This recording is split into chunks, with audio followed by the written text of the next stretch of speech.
kami membuat dosa, tapi Tuhan Yesus terus-menerus mengampuni kita. Karena di dalam kedaulatan Allah adalah kasih. Apapun perbuatan kita, Tuhan terus mengampuni kita. Pada hari ini kami mau beribadah, kami percaya Tuhan kita adalah hidup. Karena Tuhan membuktikan bahwa ketika Dia melakukan penderitaannya di kayu salib, 3 hari kemudian Dia bangkit. Dia menunjukkan kepada murid-muridnya, I am is I am. Aku adalah aku. Maka Dia bisa melakukan makan bersama murid-muridnya. Maka hari ini dengan anugerah yang besar, maka kita manusia selalu terus berbuat dosa. Dengan kematian Yesus di kayu salib menunjukkan bahwa dengan kasih Kristus yang besar kepada kami melalui kematian-Nya, maka kita yang percaya kita akan memperoleh hidup yang kekal dan hidup mendapat anugerah besar. Pimpin kami pada malam ini ibadah. Tuhan, sertai kami semuanya. Berikan kami berkonsentrasi. Berikan kami, buka hati kami dan pikiran kami untuk bersabda firman-Mu. Pimpin hamba-Mu Tuhan, yang sebab terbatas, sebab kekurangan ini, sehingga mulut hamba-Mu Tuhan pakai untuk bicara kebenaran-Mu. Berfirman kepada kami berdoa di dalam nama Tuhan Yesus Kristus. Kita orang percaya katakan amin. Silakan duduk semuanya. Puji Tuhan, kita pada malam ini bisa belajar, ataupun kita sama-sama akan belajar firman Tuhan, di mana pada malam ini kita akan belajar juga mengenai mujizat kesembuhan. Minggu lalu saya sudah khotbah pada hari Minggu mengenai mujizat kesembuhan juga. Tetapi saya mau saudara menangkapi yang malam ini saya khotbah sama minggu lalu saya khotbah, apa bedanya? Itu saya mau saudara bisa bandingkan. Kalau saudara tidak bisa bandingkan, berarti saudara itu perlu lahir baru lagi. Kenapa? Karena pemahaman-pemahaman dalam arti kebenaran-kebenaran dalam Alkitab, jika kita tidak menangkap dengan baik, maka kita akan mendapat satu kesimpulan yang salah dalam hidup kita. Ketika kita mendapat kesimpulan hidup kita yang salah, maka seluruh pekerjaan kita, seluruh pelakuan kita akan salah semua dalam hidup kita. Nah, Bapak dan Ibu, kalau kita belajar, minggu lalu, hari Minggu saya bicara mengenai mujizat itu, ada kesembuhan. Kita belajar bahwa dari Matius, dari 8 ayat 1 sampai 4. Tapi hari ini kita akan kupas mengenai Matius. Kita akan melihat bahwa pertanyaan pertama adalah, adakah yang lebih besar dalam hidup ini selain Yesus? Ada nggak? Adakah yang lebih besar dalam kehidupan ini selain Yesus? Jawabannya apa? Jawabannya apa? Ada atau tidak? Ada. Siapa? Hah? Kalau Anda bilang ada, siapa? Coba jelaskan siapa yang lebih besar dari hidup ini selain Yesus. Siapa? Nah, itu tambah sesat. Mazmur, pendeta, itu tambah sesat. Tidak ada.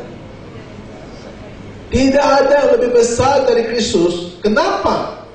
Karena dalam selama kita hidup, setiap yang diajarkan agama, ya, nabi-nabi begitu banyak dalam hidup kita, mau agama apapun.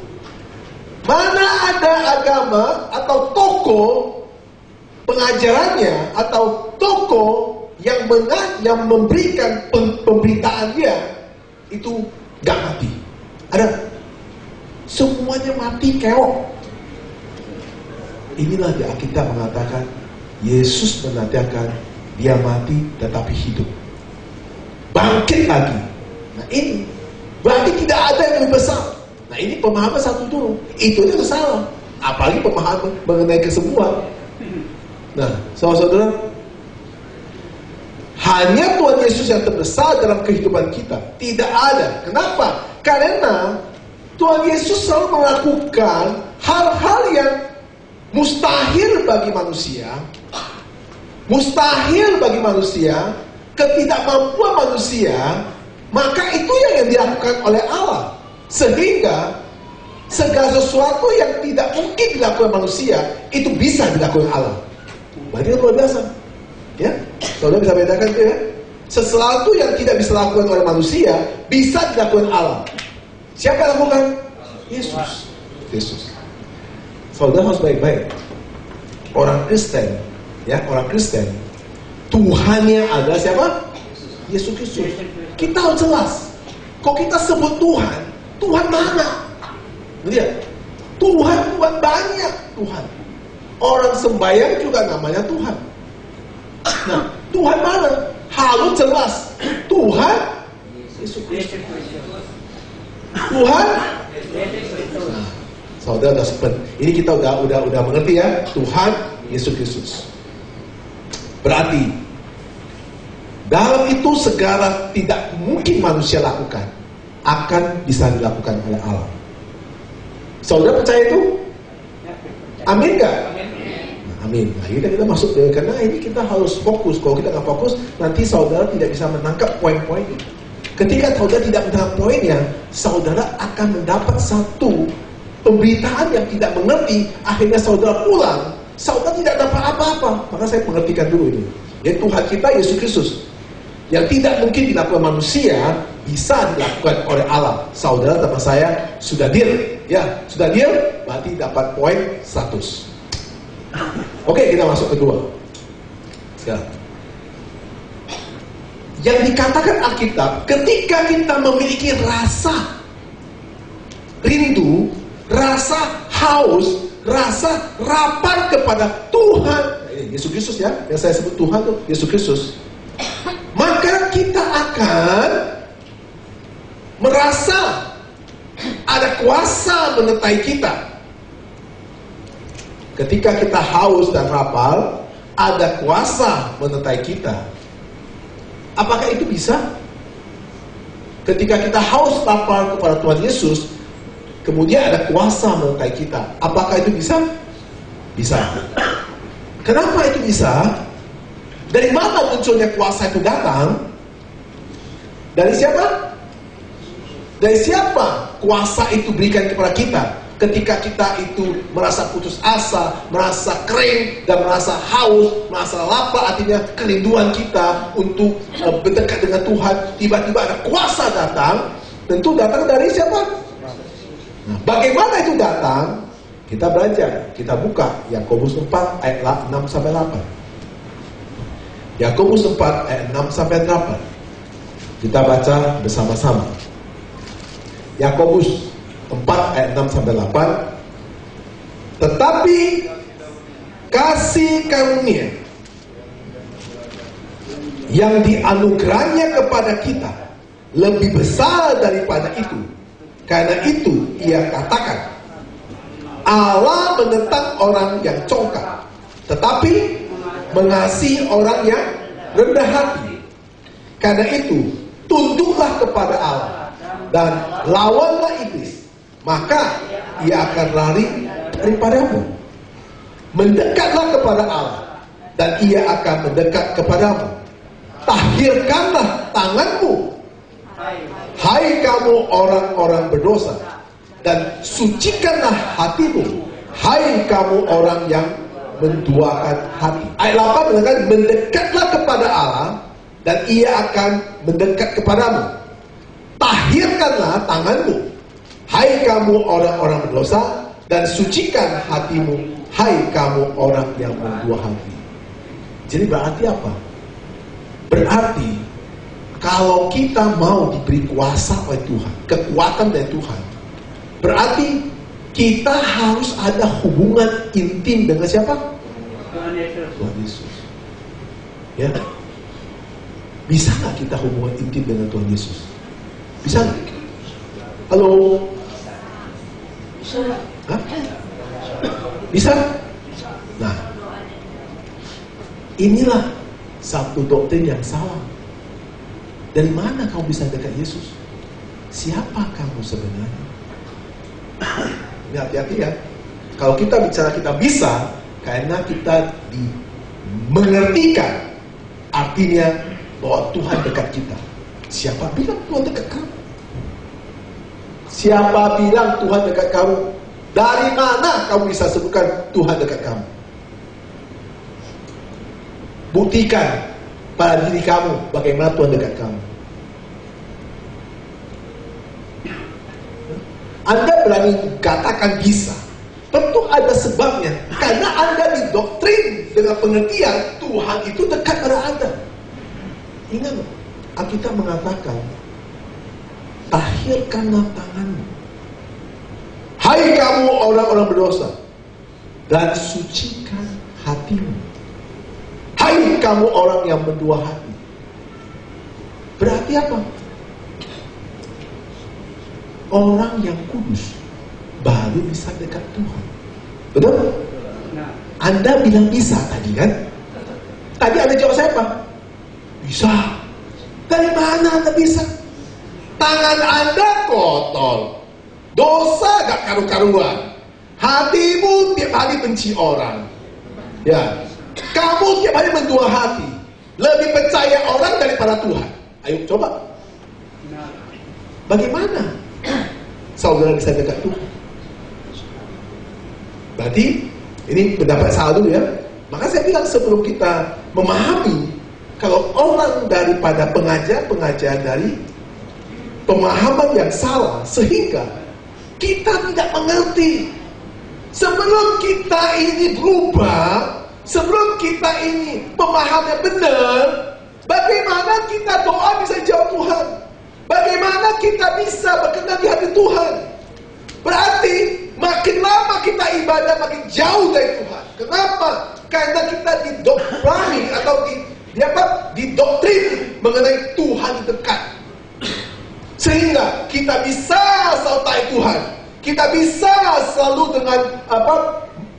dengan apa yang kata-kata Tuhan. Tidak. Tuhan tidak mungkin seperti itu. Tuhan hanya bicara bukan pada saudara. Tuhan hanya bicara pada satu orang. Siapa itu? Siapa? Halo? Gak tahu kan? Siapa? Tahu gak siapa? Coba. Siapa bicara? Amin? Kalau cerita kakinya digiring oleh motor. Siapa? Ayo. Tuhan hanya bicara pada satu orang, yaitu anaknya yang tunggal, Yesus Kristus. Allah Bapa, Allah Anak, Allah Kudus. Jangan kita balik ya. Tritunggal. Allah Bapa, Allah Anak, Allah Kudus. Roh Kudus bicara pada Allah Anak Yesus. Yesus bicara pada Tuhan. Tuhan bicara pada. Jadi, the God in the heaven, dia hanya bicara pada Yesus. Tadi kan saya ngomong, kehidupan yang paling besar dalam hidup ini, ada lebih besar dari Yesus gak? Kan saya udah bilang, ada jawab apa? Ada jawaban? Nggak ada kan? Berarti saudara hari ini, kalau saudara tidak mengerti makna dari ini, daripada diploma dari ini atau pengertian dari ini, saudara akan kapal semua. Saudara doa pada siapa? Saudara harus doa sama Yesus. Karena Allah yang dimasukkan Tuhan yang berkuasa, berdaulat di surga, dia hanya mendengar satu nama. Yaitu siapa? Yesus. Kita nggak bisa dekat. Semua kita di sini hari ini harus lewat dia. Itu apa? Yohanes 14 ayat 6. Udah jelas itu mengatakan, akulah jalan dan kebenaran dan hidup. Ini dihafalin. Nah, ini sudah satu dogma yang mengatakan, kata Yesus kepada aku, jalan dan kebenaran dan hidup, tidak ada seorang pun yang datang kepada Bapa kalau tidak melalui aku. Nah, berarti apa? seluruh kehidupan kita, kita tidak bisa dekat dengan Tuhan. Yang kita bisa dekat adalah Yesus. Nah, apa bedanya Tuhan dengan Yesus? Sama. Nanti itu kita bahas sendiri, karena kalau kita bahas ini terlalu dalam. Sama.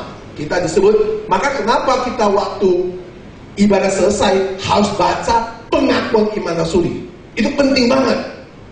Jika saudara nggak baca, berarti saudara tidak beribadah kepada Kristus. Saudara ibadah pada siapa? Itu baca penilaian, mengaku kematian Yesus, mengaku Pontius Pilatus Messiah. Itu kita ngaku bahwa kita beribadah kepada Yesus, maka kita akan memperoleh apa? Keselamatan. Kita akan memperoleh apa? Sukacita. Kita akan memperoleh apa? Kita akan memperoleh kuasa Tuhan menyertai kita, yaitu apa? Yesus Kristus. Nah ini, sampai sini paham dulu nggak? Ini kita belum masuk yang lain. Ini kok banyak sebenarnya simple, tapi kalau saudara tidak bisa tangkap, saudara dari dulu doa, Tuhan, Tuhan. Coba kamu pikir, bagaimana Tuhan itu yang kudus, Tuhan yang bersih, yang suci ini mau kenal kamu, Amoy? Aku. Siapa engkau? Siapa Amoy? Ya, tiap hari aja ngeluh, tiap hari aja marah. Katanya mau dekat Tuhan. Yang kita bisa dekat adalah Yesus Kristus. Kenapa? Karena melalui kematian Dia, Yohanes 3 ayat 16, anugerah yang diberikan kepada kita secara cuma-cuma, itu yang kita bisa dekat. Bukan Tuhan Allah Bapa. Jadi kalau kita nggak mengerti itu, ya, akhirnya kita salah. Ketika kita salah, maka seluruh pelakuan kita, seluruh kehidupan kita, seluruh kesimpulan kita, seluruh ibadah kita sebagai orang Kristen masuk jurang. Sampai sini, ya, saudara perhati baik-baik dulu. Sampai sini. Kenapa? Karena ketika kita berserah kepada Tuhan Yesus, ketika kita tunduk kepada Dia, maka iblis akan lari daripada kita. 2 minggu lalu saya jelaskan, ada Tuhan, ada manusia, ada siapa? Ada ular. Ular itu cerdik. Nah, ya, siapa yang bisa usir ular cerdik itu? Tuhan Yesus. Karena Adam yang pertama tidak kuat. Dia ditawar iblis, dia makan. Waktu Yesus dicoba pada gurun, dikasih makan, disuruh jadi makan, dia tidak mau. Nah, yang bisa menghadapi iblis siapa? Maka Alkitab itu mengatakan, kalau kita tunduk kepada Allah dan lawan iblis, maka ia akan lari dari padamu. Itu jelas loh. Ya, mesenya ini udah cocok ya? Cocok kan? Oke, cocok. Nah, sekarang bagaimana terjadi mujizat dalam hidup kita? Bagaimana namanya mujizat itu nyata? Nah, ayo. Apa yang namanya mujizat nyata? Sering kita dengar khotbah, mujizat nyata. Coba saudara, dengar khotbah sudah bertahun-tahun, adakah mujizat dalam hidup kamu? Ada? Jangan-jangan nggak ada. Nah, sekarang kita lihat. Alkitab mengajar kita harus dekat pada Tuhan, maka Tuhan dekat pada kita. Benar? Bagaimana? Ketika kita mendekat pada Allah, Ia akan mendekat kepada. Ketika kita mendekat kepada Kristus, Kristus Yesus juga akan mendekat kepadamu. Tahirkan tanganmu. Kita nggak bisa tahir, tetapi melalui kesalibnya kita ditahirkan. Kita mau jadi dosa, nggak bisa. Hidup kita dosa. Kematian di kayu salib oleh darah Kristus, maka dosa kita diampuni. Suci hatimu. Apa? Kita diberikan firman, pengetahuan dengan Allah. Kita diberikan Roh Kudus, buah-buah roh. Galatia 22 ayat 5 dan 6. Itu diajari semua.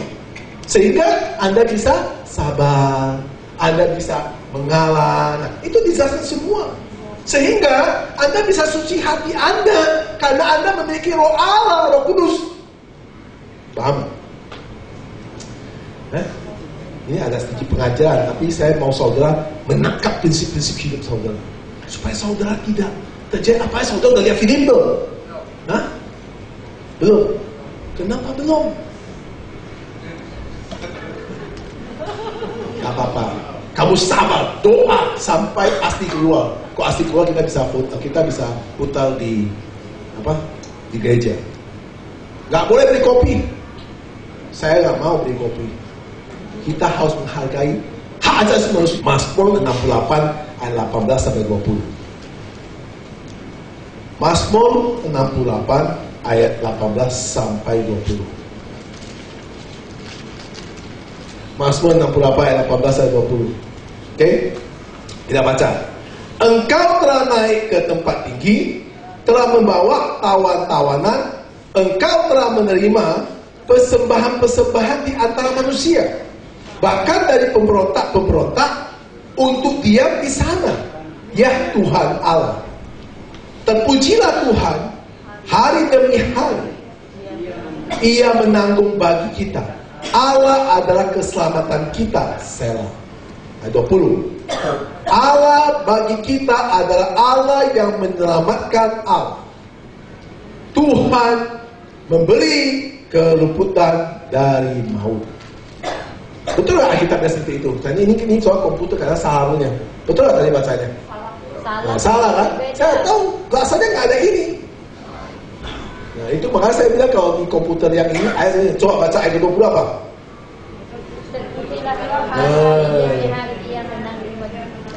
Saya nggak lihat kitab, tapi Roh Kudus katakan bahasanya salah. Benar kan? Saya pilih bahasa karena baca kok aneh.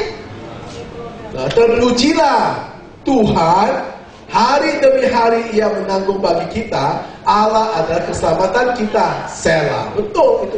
Selah artinya merenungkan. Nah, saudara-saudara, ingat, kalau kita mau pelajari baik-baik mengenai tadi mujizat dan kita tadi pahami, kita sekarang bicara berkat. Tuhan selalu memberikan berkat kepada kita setiap hari dengan berkat yang baru. Amin. Saudara percaya itu? Tetapi kalau hari demi hari kita itu mau mendekat kepada Tuhan, dengan kita mendekat kepada Tuhan, hari demi hari Allah akan menanggung semua bagian dari kita. Sehingga doa-doa yang kita lakukan hari ini, hari ini, hari ini, hari ini, jawaban bukan hari ini, tapi di jawaban akan di kemudian hari. Anda menabung doa Anda setiap hari. Mengerti ini? Maka Alkitab mengatakan kereta-kereta Tuhan, berkat-berkat Tuhan akan dibawa kepada keluarga kita. Kalau kita berdoa hari ini, jangan berpikir besok ujian. Enggak. Hari ini kamu berdoa, hari ini kamu melakukan amal, hari ini kamu berbuat baik, jawabannya bisa setahun, bisa juga bulan depan, bisa juga 10 tahun kemudian. Jadi itu semua kedaulatan Allah. Kenapa Allah melihat bahwa apakah Anda itu sungguh-sungguh berdoa? Apakah Anda itu benar-benar mau mengerti Yesus Kristus sebagai Allah kita? Maka Anda diberkati. Kenapa? Karena doa Anda itu saya pun gak usah tanya. Anda doa sama doa ketua Pekong sama. Bobi Pengan. Ya. Doa pada satu adalah untuk keselamatan. Doa banyak rezeki. Ya, doa untuk kesehatan. Doa usaha ramai. Doa anak-anak berhasil. Ya, Doa Anda, doa suami supaya diberkati, doa supaya dapat berkat, doa supaya tabungan tambah banyak, doa supaya dapat pindah rumah. Itu doa bapak dan ibu, walaupun saya gak perlu tanya satu persatu. Setiap hari telinga saya itu sakit doanya itu. Kalau saya doa dengar aja itu apa gitu Tuhan. Alkitab mengajar kita belajar untuk memberkati orang lain. Setiap hari doa, Tuhan, bukan doa keluarga kita, gak usah. Tuhan berkati seberapa rumah tangga kita. Dia lagi ramai, dia lagi diberkati. Tuhan berkati dia berlimpah lagi. Ya, ada buka toko, ada sepi ya. Tuhan sebelah toko itu berkati bosnya, istrinya, anak-anak diberkati. Gak usah doa sendiri, bisa gak itu? Puasi itu. itu gak gampang itu. Ya. Nah, kedua, doa siapa lagi? Doa musuh-musuhmu. Doa teman-temanmu yang paling kau benci.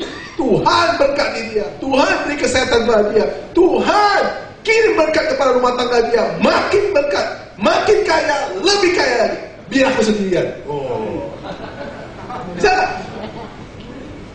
Mana bisa? Tiap hari doa. Apa adil Tuhan? Di mana keadilanmu? Katanya beribadah diberkati. Katanya bahwa sungguh-sungguh beri perpuluhan diberkati.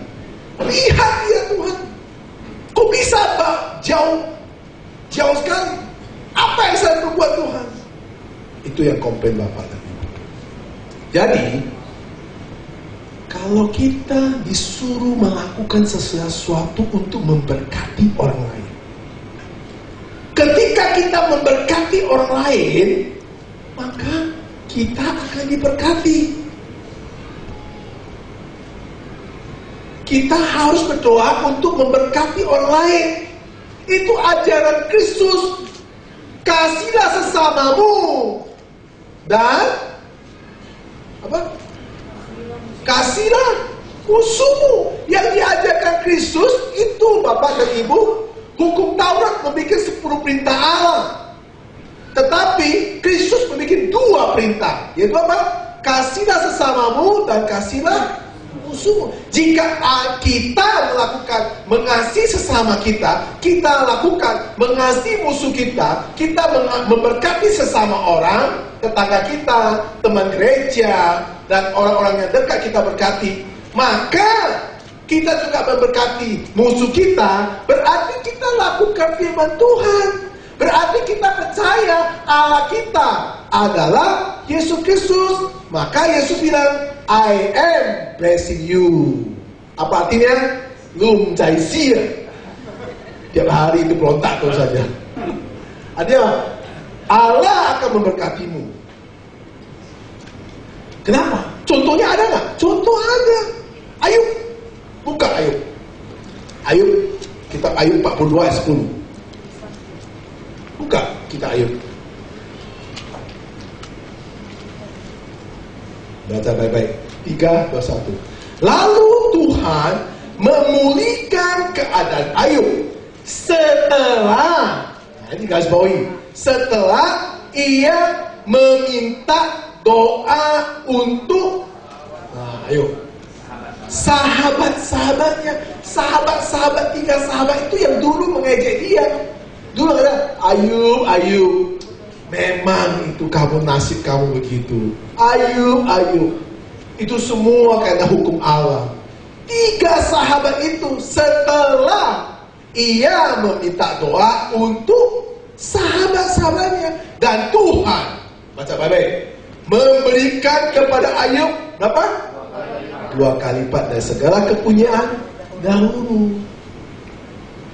Baca baik-baik itu, kamu akan dapat mengerti.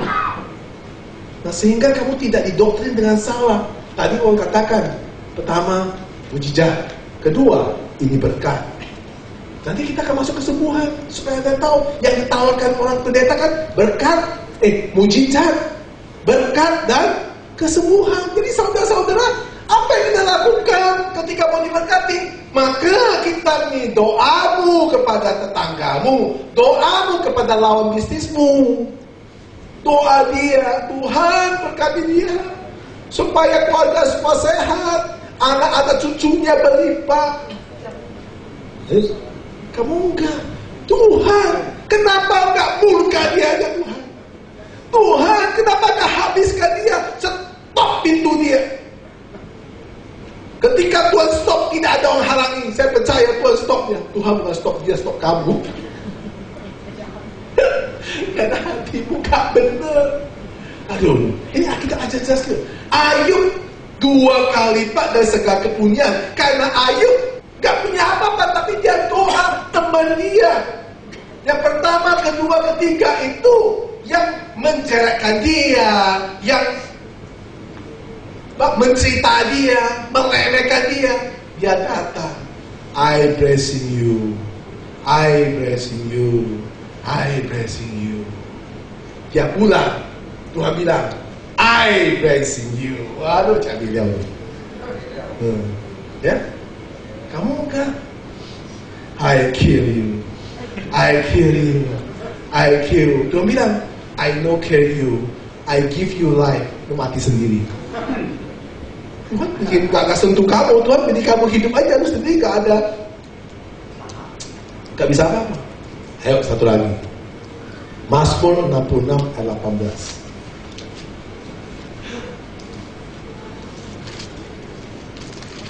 Mazmur 66 ayat 18. Kita baca baik-baik ya. Seandainya ada niat jahat dalam hatiku, apa? Tentulah Tuhan tidak mau mendengar. Ayo, ya.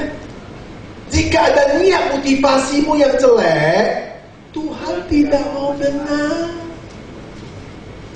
Berarti apa?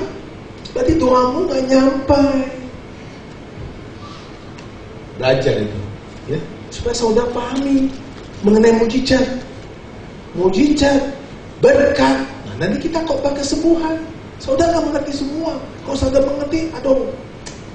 Kalau pendeta-pendeta yang sembarang ngomong, saya bilang, lu sini lu gila, bilang belajar dulu. Ya, belajar di sini. Belajar pada reform karismatik. Ya terus. Ketika kita mau dielevasi, hati kita jahat, Tuhan tidak mendengar. Kita jahat gak sih? Sangat jahat. Maka kita harus berdoa. Untuk apa? Kita harus terus-menerus minta ampun kepada Tuhan. Dan hati kita dekat dengan Kristus. Harus dekat Kristus yang bisa membela kamu di hadapan Allah Bapa. Itu hanya Kristus yang bisa membela kamu. Gak ada orang bela kamu. Kalau lu tanya saya, kalau misalnya kita sama-sama ketemu di surga, wah juga gak bela kamu, karena wah jangan ini tuh gak bisa. Yang bisa bela saya pun Kristus. Yang bela saudara pun Kristus. Mengerti mana ini? Mengerti ya? Jangan ngantuk. Jangan ngantuk, sayang. Ini khotbah yang begitu tinggi, tetapi begitu simple kamu bisa mengerti. Sehingga bisa bedakan apa itu reform, apa itu karismatik.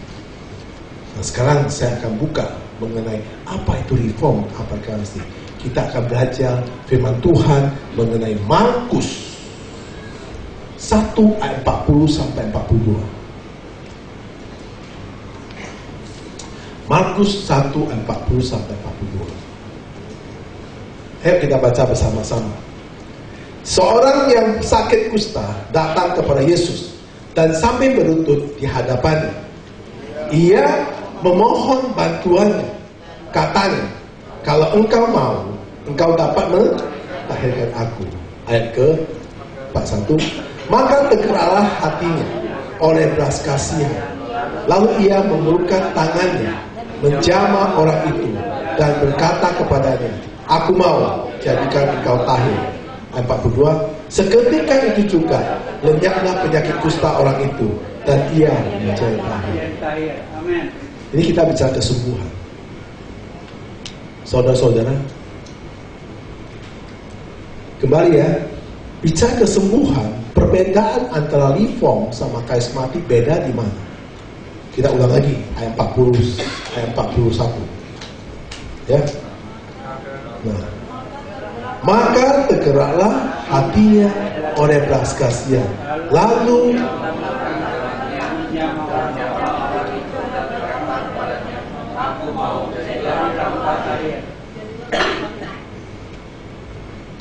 ketika saya katakan waktu hari Minggu mengenai Matius 8 ayat 1-4 bahwa orang kusta itu sujud menyembah Kristus, sujud mengenal Kristus, karena orang kusta ini, ya, orang kusta ini menyembah Kristus karena orang kusta ini mengerti bahwa Kristus adalah Allah. Kristus adalah Allah. Kalau Kristus adalah Allah, Allah itu besar nggak? Besar. Berarti orang kusta itu sama 10 kusta itu beda. Kan saya katakan waktu hari Minggu lalu, yang satu kusta ini karena dia mengerti Kristus adalah Allah, maka dia sembah dan menyembah di hadapan Tuhan dan minta kepada Tuhan. Dia minta. Orang karismatik, dia katakan selalu dalam bahasa di mereka mengatakan kita tidak perlu ngemis kepada Tuhan. Baik-baik dengerin. Kita tidak perlu ngemis kepada Tuhan karena kesembuhan adalah bagian dari hidup kita. Benar salah? Orang karismatik selalu mengatakan kita tidak perlu mengemis kepada Tuhan karena kesembuhan itu adalah hak kita dan bagian dari hidup kita. Maka ketika kita didoplangi atau kita diparadigma oleh pengertian itu, maka kita seluruh hidup kita tidak pernah mengenal Yesus. Maka waktu pengangkat datang, Anda ketinggalan. Baik-baik. Kenapa? Karena yang diubah daripada paradigma, daripada poin itu, dia katakan, selalu hamba Tuhan karismatik mengatakan, kita tidak perlu ngemis kepada Tuhan. Karena apa? Karena kesembuhan adalah bagian dari setiap hidup kita. Wah, hebat banget. Siapakah kita ini? Siapakah aku ini, Tuhan? Nah, biji matamu. Nah, itu biji jengkol. Nah, ini perkataan ini sangat simpel di perkataan hamba Tuhan. Tidak terasa kita sudah di paradigma, diubah pola pikir kita, diubah pengertian kita kepada Allah, sehingga kita tidak perlu ngemis. Kita boleh minta apa, maka kita ketok, maka tahu datang. Ya, kita ketok, maka kita dikasih. Katanya, ya, kita minta, kita diberikan. Itu pengertian yang paradigma yang salah. Alkitab tidak mengajar kita dengan baik-baik. Alkitab mengajarkan kita dengan baik. Dalam kalau dia mengerti, dibuka dengan pengertian dia kepada Matius yang ayat 4, ayat 9 sampai 10. Apa yang dikatakan Matius dari 4 dan 9 10 ketika Yesus mengatakan perkataan kepada iblis. Ayo kita baca. Dan berkatanya kepada semua itu yang diberikan kepadamu, jika engkau sujud menyembah aku. Iblis menawarkan kepada Yesus, semua dunia akan kuberikan kepadamu, asal engkau Yesus mau sembah aku sekali aja. Sekali aja kamu sembah aku, seluruh dunia I give you. Oke. Apa jawab Yesus? Maka berkata Yesus kepadanya, "Anya iblis, sebab ada tertulis, engkau harus menyembah Tuhan Allahmu dan hanya kepada Dia saja engkau." Kenapa orang kusta itu ketika dia menyembah kepada Kristus, maka orang kusta itu mengerti bahwa dia sembah kepada Allah. Apakah hak orang kusta itu untuk bagi kesembuhan? Tidak. Dengan dia menyembah kepada Allah yang benar, pengertian Allah yang benar, maka orang itu mendapat pemulihan karena dia menyembah dengan Allah yang benar. Kalau selama kita hidup, kita tidak beribadah yang benar, kita tidak ibadah kepada Yesus Kristus yang benar, semua hidup kita dalam beragama, dalam bergereja, dalam berorganisasi, dalam pelayanan, semua itu hancur, Bapak Ibu. Sehingga kita tidak tahu, kita tidak pernah menyembah kepada Allah yang benar, yaitu Yesus Kristus. Kita menyembah kepada iblis. Siapa iblis ini? Pendeta yang mutabarikkan firman Allah, yang memberikan tersilat dengan pengertian diploma sendiri, dengan pengertian paradigma sendiri, bukan pengertian yang diajarkan oleh Alkitab. Kita harus buka. Alkitab itu tidak bisa dibaca dengan secara konteks ayat ke ayat. Alkitab harus dibuka ke belakang. Ketika kita baca di Matius 8, tentu sebelumnya sudah ada di statementnya dikeluarkan di Matius 4. Sebelum dikeluarkan Matius 4, tentu ada kejadian yang sudah menjelaskan dengan kejadian 1 ayat 1, kejadian 2 ayat 1, kejadian 3 ayat 1. Itu semua itu menjelaskan, baru masuk ke dalam di sini, baru kita mengerti. Orang tidak boleh menyembah kepada siapapun. Itu ada dalam 10 hukum Allah. Buka di Keluaran. 10 hukum Allah. 10 hukum Allah di Keluaran 20. Tidak boleh menyembah apa? Tidak boleh sembah siapa ya? Nah. Jangan ada padamu. Betul? Jangan ada padamu. Jadi, bolehkah kita sembah selain Tuhan Yesus? Kita boleh sembah cuma hanya Tuhan, yang Tuhan Allah Bapa. Allah Bapa dalam hidupnya yang pernah menjadi anak manusia, yaitu Yesus Kristus. Ketika kita menyembah yang tepat, maka beres kita. Beres. Rohani kau beres. Rohanimu tidak beres. Kerjaanmu tidak beres. Rumah tanggamu tidak beres. Ya, organisasi tidak beres. Dagang juga nggak beres. Dagang 20 tahun, tetap sama. Beli rumah nggak bisa. Cicil mobil juga disita. Kenapa? Karena nggak beres dari semuanya. Menurut pikiran saya.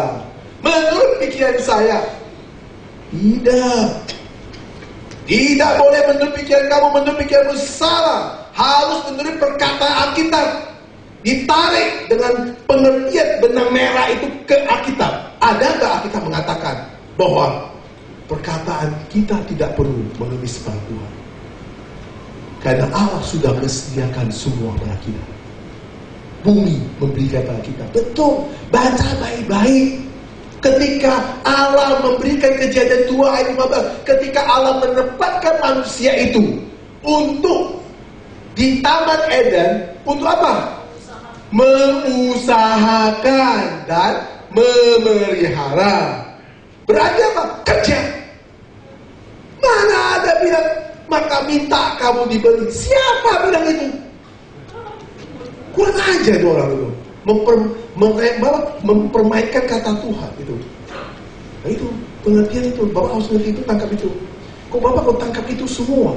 Anda beribadah yang benar kepada Yesus Kristus yang benar, maka Anda bisa selamat hari ini dikarenakan Yesus Kristus. Bukan karena pendeta, bukan dikarenakan teman, karena Yesus Kristus satu nama itu yang kita sembah adalah Allah yang benar. Kenapa? Karena Yesus tidak pernah menyembah kepada iblis. Gak pernah. Saudara, gimana sembah iblis? Kenapa? Sembah hepen. Ya.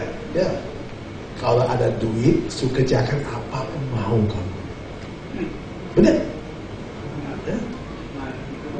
Money talking. Ya. Itu kita tiap hari. Kita sudah tiap hari biar kuat dengan uang. Nah, ketika kita gereja lagi, kita juga salah lagi. Mau jadi apa? Apa kata dunia? Kata orang pajak.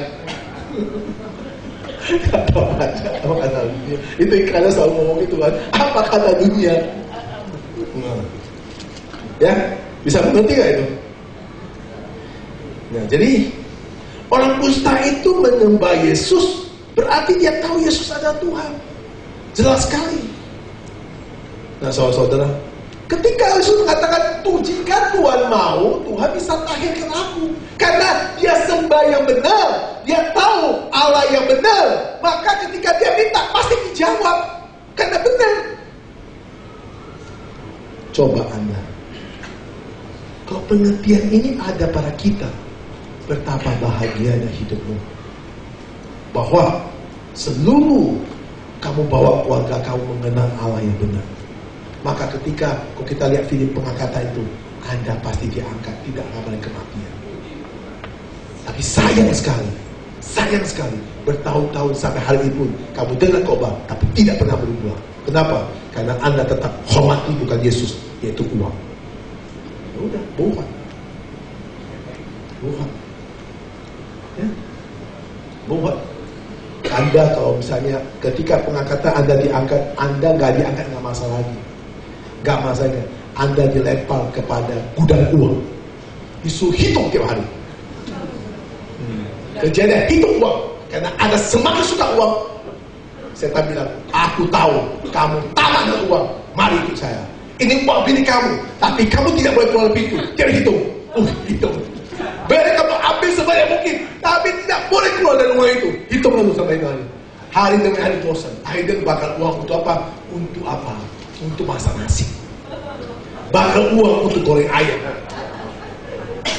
Kenapa? Karena nggak tahu apa lagi uang itu banyak mau ngapain. Gak bisa keluar dari rumah, mau makan, mau goreng, mau gak bisa. Pakai apa? Gak ada kompor, pakai uang. Asinnya dingin, pakai uang juga bakal untuk supaya kamu kangen. Akhirnya dia bilang, uang gak ada gunanya. Aku butuh bebas, aku butuh udara seger, aku butuh damai. Itu baru kapok. Butuh tahap itu. Oke, kita teruskan ya. Sedikit lagi ya.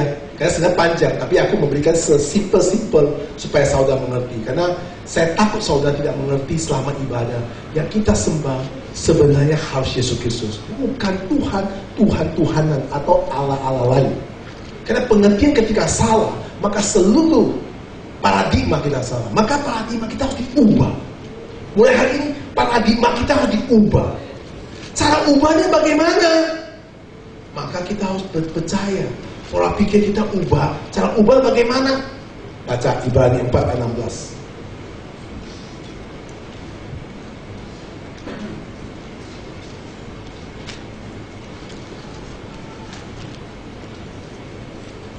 Kita baca. Sebab itu, marilah kita dengan penuh keberanian menghampiri tata kasih karunia, supaya kita menerima rahmat dan menemukan kasih karunia untuk mendapat pertolongan kita pada waktunya. Saudara-saudara, perubahan pola pikir kita supaya iman kita solid. Kepada siapa iman kita solid? Kepada Allah, kepada Yesus Kristus, kepada kematian Dia mempunyai arti yang mendalam supaya iman kita solid. Kita gak perlu takut lagi. Kita harus tahu kita datang kepada Yesus Kristus sebagai Allah kita. Jangan bilang puji-puji kalau Bapak tabok kamu. Harus berubah ya. Kalau dengar harus berubah ya. Supaya apa? Supaya kita deal ya. Deal kan? Deal. Ya, kalau dia biasanya kalau di TV itu ngobrol itu dapat spektiau ya. Nah, ini deal ya? Deal. Pulang tambah nasi bungkus dulu kalau Bang. Nah, saudara, jadi pola pikir kita harus buatkan iman kita solid kepada Allah Yesus Kristus. Bagaimana? Ketika iman kita solid, ketika iman kita sudah mengerti pemahaman kita kepada Allah, maka memperkatakan dan merenungkan firman, maka itu berdasar dari Allah. Kamu akan dapat kesimpulan itu, seperti apa yang Tuhan berikan kepada Yosua 1 ayat 8.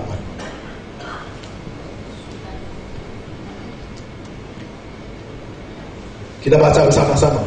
Janganlah engkau lupa memperkatakan kitab Taurat ini, tetapi renungkanlah itu siang dan malam, supaya engkau bertindak hati-hati sesuai dengan segala yang tertulis di dalamnya.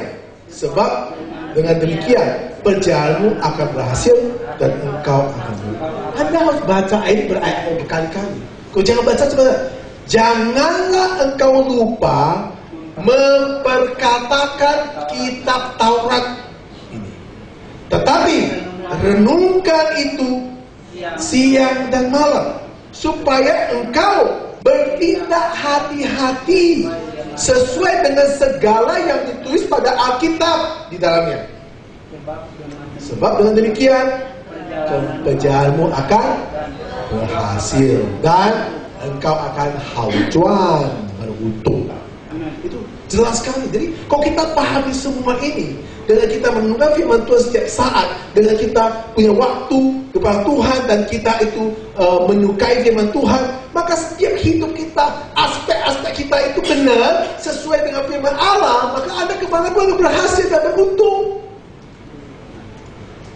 Ini pemahaman yang sangat simpel, sudah saya khotbahkan pada Bapak Ibu. Saya nggak khotbah dengan bulat-bulat gitu, dengan pakai contoh-contoh yang sangat-sangat dalam. Saya kasih tersirat sesuai Alkitab yang sangat-sangat yang bisa Anda makan, bisa Anda mengerti.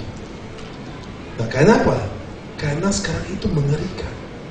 Saya katakan, ketika Anda orang sembuh, saya kemarin hari Minggu katakan, sembuh itu sembuh apa? Sembuh total. Alkitab tidak pernah Yesus menyembuhkan orang separuh-separuh, nggak ada. Dan Alkitab juga tidak bilang sembuh sekarang, nanti 2 minggu lagi mati, itu nggak ada. Sembuh total. Nah, orang kusta itu total nggak? Median total nggak? Naaman total nggak?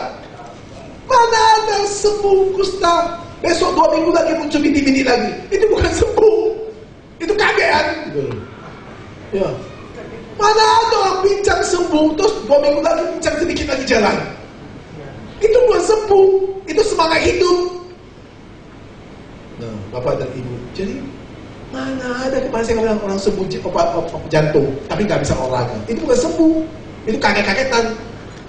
Jadi masuk kesembuhan fisik yang total. Tadi kita udah ngomong kan, bagi manusia itu mustahil, bagi Allah tidak ada yang mustahil. Allah siapa?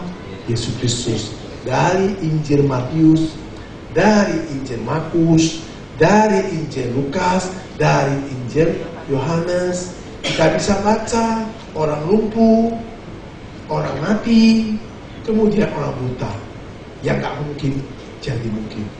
Nah, sekarang itu Yesus lakukan, menunjukkan Dia adalah Tuhan yang bisa lakukan. Kalau Dia bukan Tuhan, bagaimana Dia lakukan? Maka saudara-saudara, 3 hari ini saudara dapat kesimpulan. Mujizat, berkat, kesembuhan. Ini 3 dulu. Masih banyak sebenarnya. Di sini saya catat kira-kira ada 28. Pokoknya semua bisa pagi jam 6 pagi. Jadi akhirnya gak boleh perpanjang dulu, 3 dulu. Mujizat, berkat, kesembuhan. Kalau mau berkat bagaimana? Doakan orang lain, berkati orang lain, ya, baru kita diberkati. Kalau mau sembuh kayak mana? Sembah Kristus yang benar, bukan ala-ala. Lihat, bukan ala-ala nggak jelas. Sembah Yesus yang benar. Nah, itu pengertian dari seluruhnya yang hari ini saya kasih penjelaskan. Karena para paradigma itu diubah oleh pendeta-pendeta. Marilah saudara-saudara datang kepada Yesus. Tidak perlu mengemis, karena semua hak saudara. Itu sudah berkat, sudah hak saudara. Ya, kesembuhan hak saudara. Apalagi, ya, mujizat hak saudara. Maka kita mengatakan engkau ketok, maka Dia akan berikan. Anda ketok, maka Dia buka pintu. Anda minta, akan diberi. Itu pengertian yang salah semua. Bukan seperti itu. hatimu harus ada Yesus. Jika hatimu belum Yesus, besok tato tulis I love Yesus. Kasih satu love. Love, dalamnya tulis Esertan. Besok ditangkap kamu. Ya, tulis Yesus. Ya. Harus gitu. Kenapa? Supaya saudara itu mengerti. Kenapa? Anda bisa naik ke surga, itu Yesus. Anda bisa mengalami mujizat, itu Yesus. Anda bisa hidup di bumi diberkati, itu Yesus. Nggak ada orang lain kecuali Yesus. Karena Alkitab menjelas dari perjanjian lama ke perjanjian baru sampai surat-surat Paulus. Itu jelas semua. Poinnya adalah Yesus. Kalau saudara memahami itu betul-betul, nanti kamu akan melihat, ya, terangmu, kuasa Tuhan akan memimpinmu. Seperti Simpson. Simpson itu begitu power. Siapa berikan dia kuasa? Tuhan. Ya, Anda tidak perlu olahraga, Anda tidak perlu fitness, tapi batu akan angkat-angkat dan buang. Berarti kuat kan itu? Ya. Karena Anda dapat super kekuatan. Tidak makan, tidak minum, mati, pasti mati. Nah, saudara-saudara, mari kita belajar untuk memahami cara pola pikir kita harus diubah. Jangan di doktrin-doktrin yang bukan-bukan. Sehingga bertahun-tahun kita ibadah seperti makin ibadah kok makin resu, makin ibadah kok makin jauh dari Tuhan. Itu celaka. Kenapa? Paradigmanya diubah oleh pengertian-pengertian orang-orang yang mengajar-ngajar yang tidak kepada Alkitab. Mereka memakai Alkitab itu dibalik dengan tersilat dengan pengertian dia sendiri. Itu bahaya.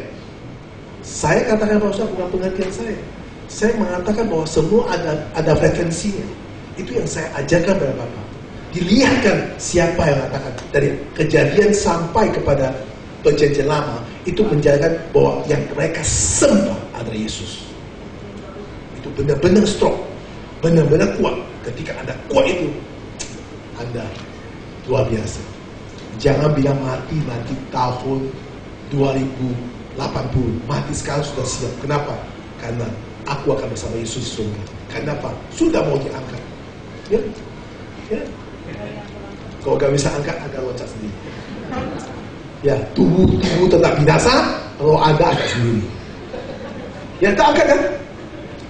Ayo Bapak Ibu belajar baik-baik. Nanti hari Minggu, saya akan khotbah mengenai perpuluhan. Dengar baik-baik. Tapi khotbah ini bukan dari saya. Saya ambil dari satu pendeta khotbah di satu gereja Pondok Indah. Saya dapat itu kertas dari teman saya kasih saya. Saya baca semua dia punya susunan khotbahnya. Itu bagus sekali. Nah, saya akan khotbah para bapak dan ibu, tapi bukan dari saya susun, dari dia semua. Ya.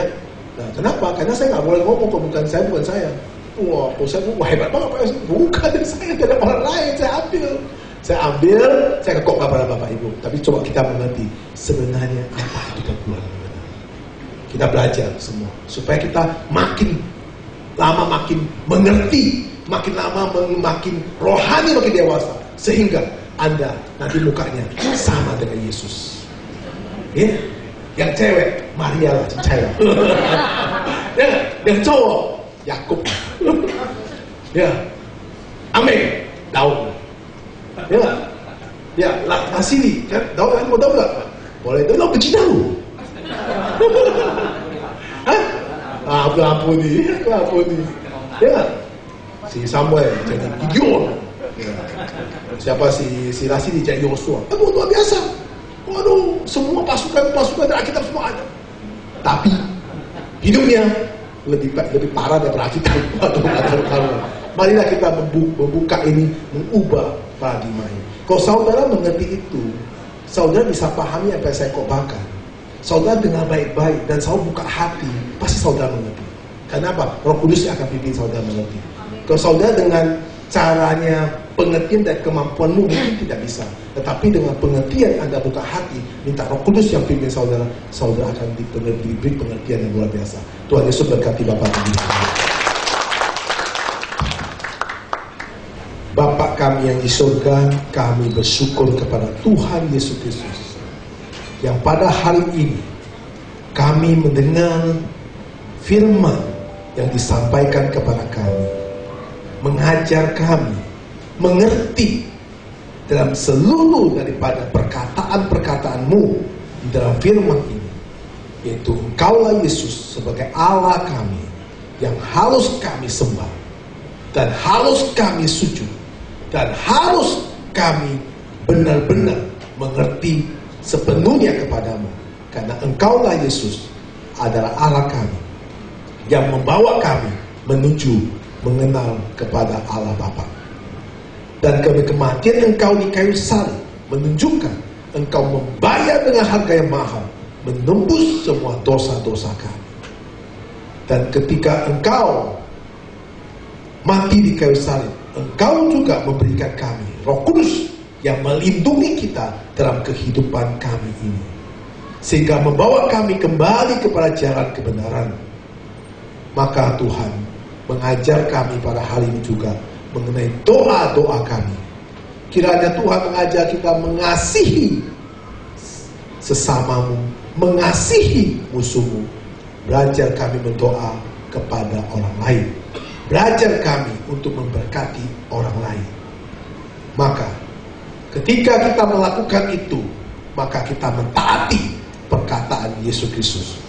Ketika kita mentaati Yesus Kristus, maka Yesus Kristus sebagai Allah kami mendekat kepada kita. Maka Dia akan pimpin kita, sertai kita, dan Roh Kudus itu akan berkarya dalam hidup kita.